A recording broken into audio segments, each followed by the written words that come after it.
What's up, guys? Welcome back to the channel.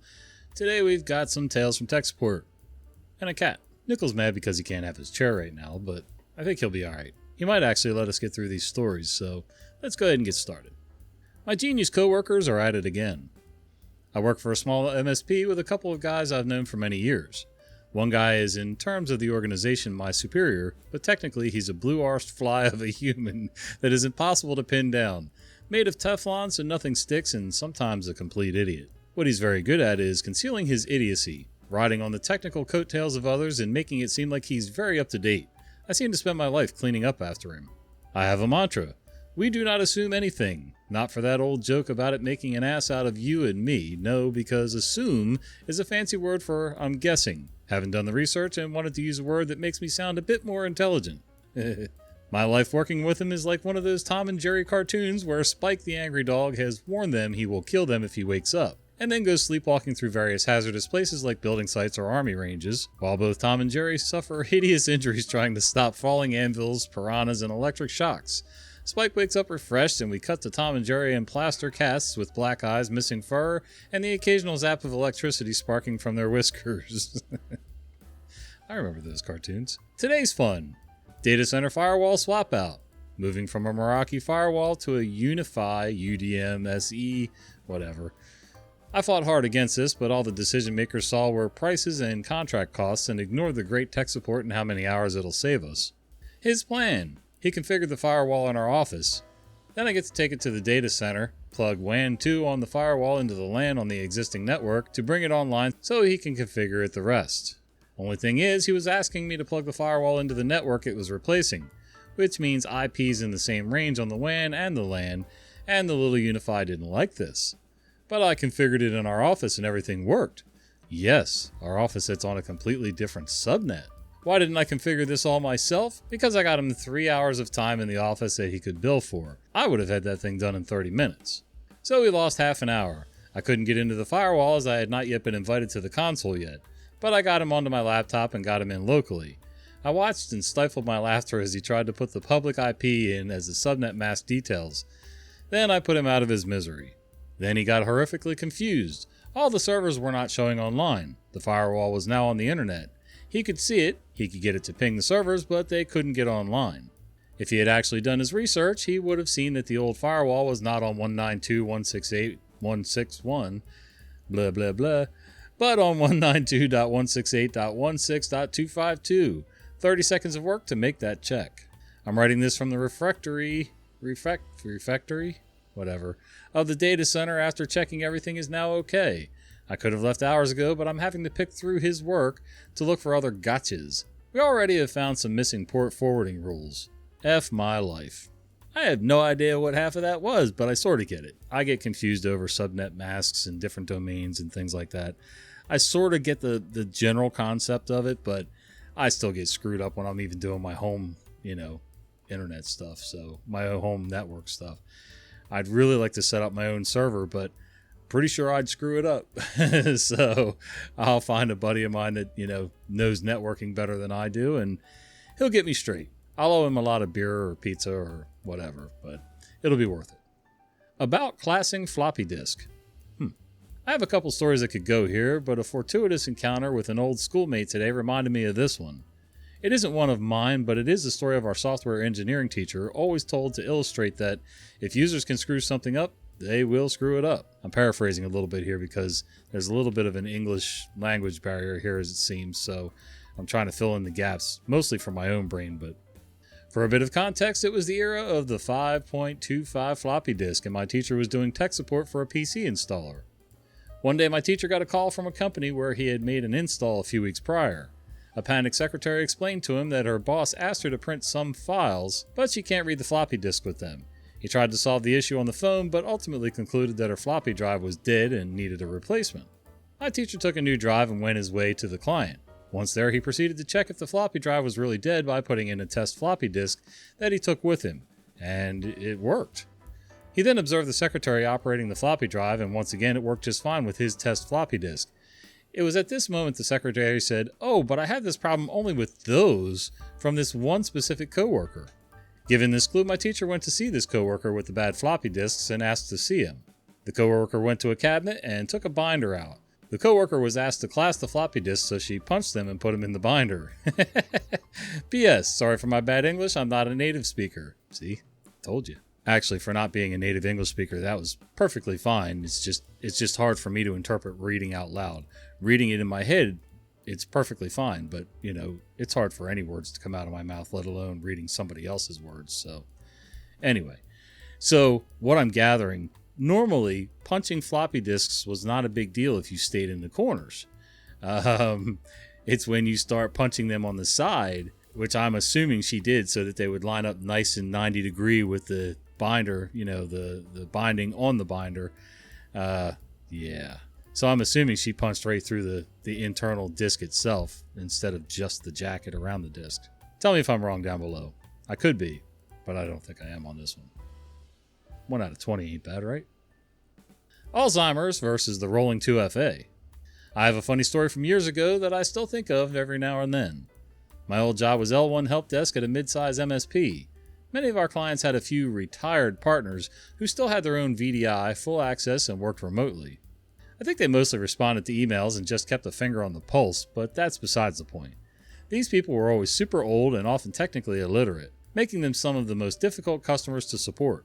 We had one guy in particular who was notorious for holding our techs hostage for 30 plus minutes, always for something incredibly mundane, made borderline impossible by his tech illiteracy and very apparent signs of dementia. Ugh. This guy was super nice and evidently very important to this client, at least at one point in time. He sometimes had a helper present while calling the help desk, which made his calls tolerable, but there was a stretch of a few weeks where he was on his own, called almost every day, and it got so bad that he became banned from calling. Ouch. It was always the same issue. He'd call in, trying to access his VDI, but he was locked out. He had a sticky note on his monitors with his 2FA code and passwords, but his memory had declined to the point where he'd frequently forget this and forgot how 2FA even worked. That's sad.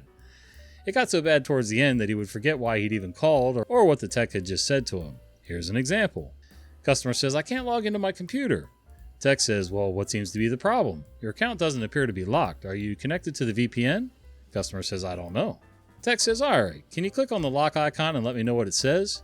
Customer says, "It shows a login screen, but it won't let me log in." Tech says, "I see. It looks like your 2FA was locked. I just unlocked you. Can you try again?" Customer said, "Well, it still failed. I don't remember my password." Tech says, "Sir, you need to enter your PIN first. Do you remember your PIN? It should be on a sticky note on your monitor." This was in all caps on his ticket profile. Customer says, "Oh, okay, I see it." Tech says, "Okay, now enter that. Then open the 2FA app on your phone and enter the code on the screen." Customer says, "What's the 2FA app?" Tech explains painstakingly how to find the app. Customer takes impossibly long to type in the passcode, so the code rolls over, invalidating his PIN authentication. Login denied. Tech says, "Okay, let's try again. Enter your PIN." Customer says, "What's my PIN?" Oh dear. He needed 2FA explained to him over and over, and he could never enter the passcode quickly enough for it to still be active by the time he authenticated. We could sometimes get him in eventually, but often not. Sometimes when we got him logged in, he'd admit that he could no longer remember why he was logging in the first place. I know this sounds far-fetched, but I took calls from this guy myself at least half a dozen times, and listened to even more recordings. It became so frequent and impossible without his helper that we had to speak to our contacts at his company and essentially had this customer blacklisted from calling us. I believe he was set up with his own liaison at the company, but I'm not sure. I don't know what he was even doing at this point for the business, but it couldn't have been much. The poor guy was supposed to be retired, memory failing him, but he was so accustomed to working that he didn't know what else to do with himself. It's got to be tough, and I think Alzheimer's makes it even worse. It's got to be tough getting to the point of retirement where you don't need to work, probably shouldn't work, but you don't know what else to do. There's a lot of guys out there who spend their lives working to the point where they don't know what to do with themselves when they're off. Me, I was like that for a short time. That fly looked like a pterodactyl flying in front of the camera. Holy cow. Kids keep leaving the doors open. Anyway, see, now I forgot what I was saying. Oh, I mean, I got like that for a couple years. But, I was young enough that once I pulled out of it, it wasn't a big deal. Then I went through a phase of where I didn't want to work at all. So now I'm trying to find a balance where I work, but not to the point of excess where I'm totally burning myself out and pissing everybody off around me. But yeah, it's got to be tough for people who are retired and even tougher for people who have dementia or Alzheimer's because, it's bad enough when you're bored and the purpose that you served for so many years is not there for you to do anymore. And then you start forgetting bits and pieces and big chunks of your life, and even little stuff like passwords and, authentication pins and all that stuff. So yeah, I can't even imagine what it's like. I hope I never do, quite honestly. And and I wouldn't mind doing this kind of stuff, right up until the day they put my ass in the ground, but we'll see how that goes. Next story. Why can't you just help me? Our receptionist got a phone call asking to be transferred to IT. Obviously, it shouldn't have gone this long, but I was dumbfounded. This is how the interaction went. I said, "Good afternoon, this is Knockmancer with IT. How can I assist you?" Him, very heavy breathing. I said, "Hello, this is IT?" Him, "Yeah, is this IT?" Oh, this is going to go well. I say, "Yes." He says, "I'm a former employee who got furloughed and left the company during COVID, and I need your help with my son's Fortnite account." What? I say, "I can only assist current..." He interrupts me and says, "You guys need to give me access to my company email for 24 to 48 hours so I can get the code have you guys forward the code to my son's Fortnite account because I somehow accidentally signed up with my old company email." Then I tell him we cannot and will not forward any emails to non-employees, let alone give them access to an email. He says, "Well, I'll just call," and he name drops some specific employee, "and he'll give me the access I need." I say, "No, he won't. Anything else I can help you with?" And he says, "Why can't you just help me with this? I don't understand. So his Fortnite account is just gone now?" No. I'm going to put the phone down now. Click. Obviously blasted him in our IT team's chat, and we all shit all over this dude. I don't know about you guys, but I would never in my life consider making such a dumb phone call. Calling a prior employer for access to an email for your son's video game? Really? Come on, my guy. First of all, using your old company email to sign up for your son's Fortnite account was the first mistake on that one. That's a no-no, and the company should have just squashed that right there. Then, getting furloughed and leaving the company and forgetting to, go into your emails before you leave. I'm sure you had access for a day or two. Most companies aren't that fast with, chopping off your email access. Well, I shouldn't say that. Nowadays, some people are so fast.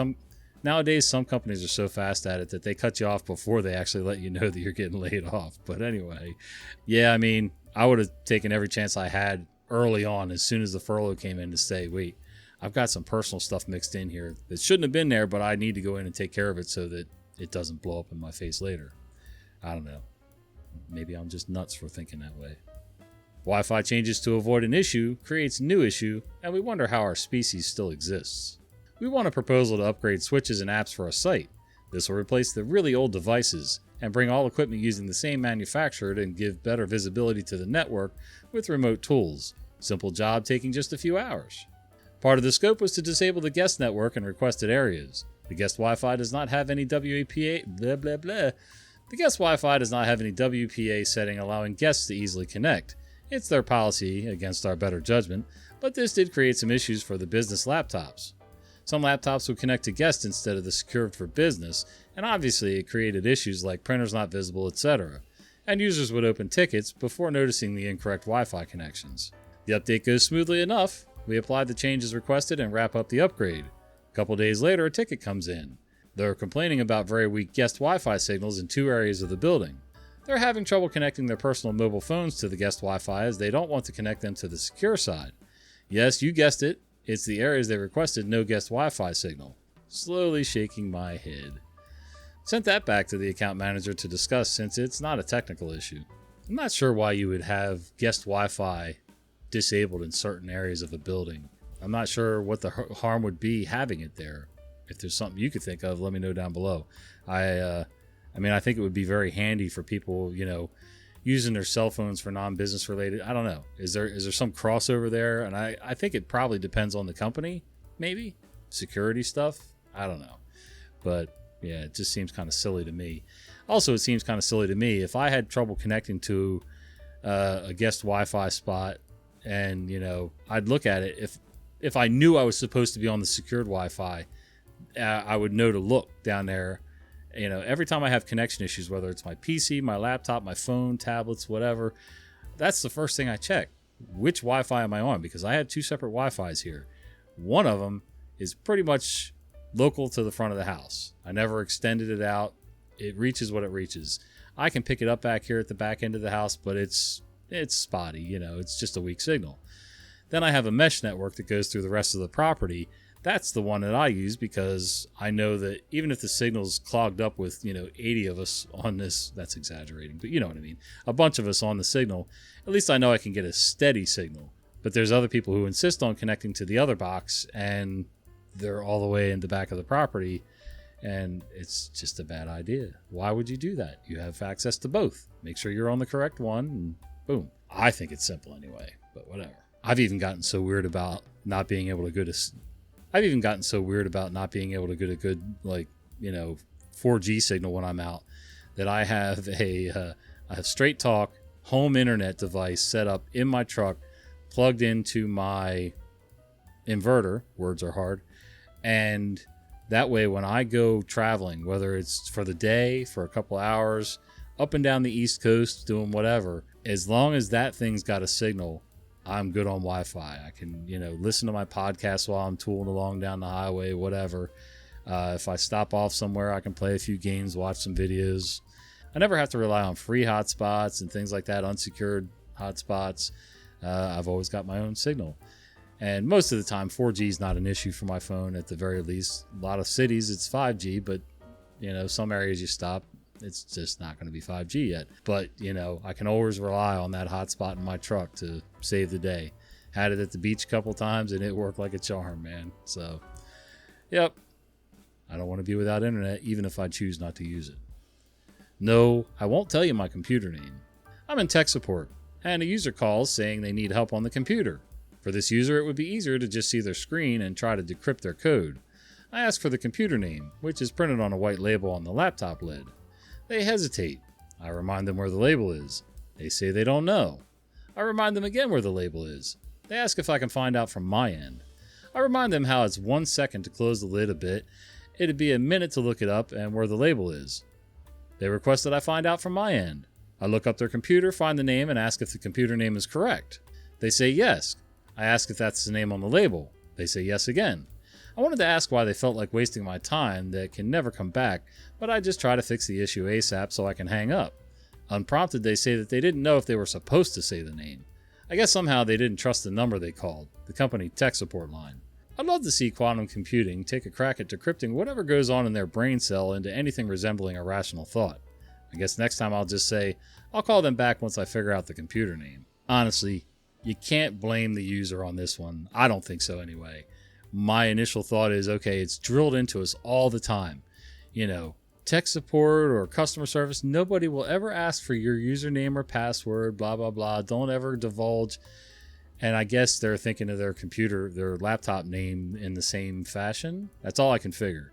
Otherwise, they're probably trying to be security conscious and just kind of overdoing it a bit. I can't really fault them for that. Maybe a memo from tech support to the company, hey, if you need tech support, you can give us the name of your computer. Maybe, if people read the memos. I know a lot of people just ignore those, but, it's always worth a shot. And just a little quick mention, a little self-promotion here. This video is sponsored by Uncle Jon Soap. So if you get a chance, go to this website down here, unclejohnsoap.com. No H in John, by the way. And, if you like handmade soaps, beard products, traditional wet shaving soaps, things like that, cleaning products.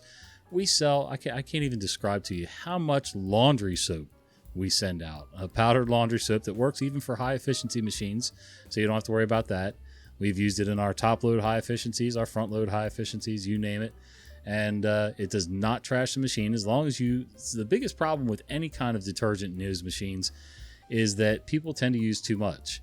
And you would be amazed. This is a 2-pound batch that you would get, and it takes so little. It's like a 1/4 teaspoon for a normal load. Now, if you're like me, you sweat a lot, you're outside working, I use a 1/2 teaspoon.